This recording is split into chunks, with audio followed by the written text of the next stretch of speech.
На выставке, посвященной Дню Победы, представлены более 60 работ абхазских художников. На картинах художников «Война», моменты наступательных операций, Гумистинский фронт, боль утраты матерей и, конечно же, неугасаемая вера в победу. Художник очень тонко чувствует мир и всегда по-разному воспринимает все, что в нем происходит. Как вы видите, и здесь сегодня на выставке кто-то из художников работал над серией портретов своих современников. Кто-то создавал те полотна, которые говорили больше про мир, который складывается после войны. Но так или иначе, конечно, это нашло отражение в их творчестве.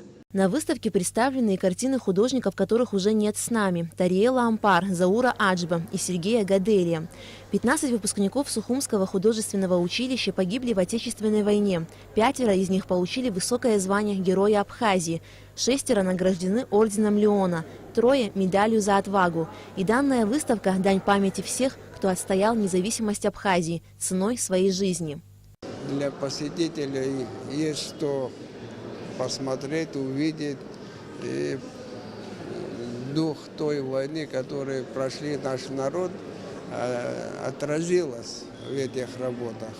На выставке много картин, на которых изображены ветераны войны, добровольцы, лица героев. Помимо картин были представлены и скульптуры, символизирующие отвагу и мужество воинов, скорбь матерей, потерявших своих сыновей.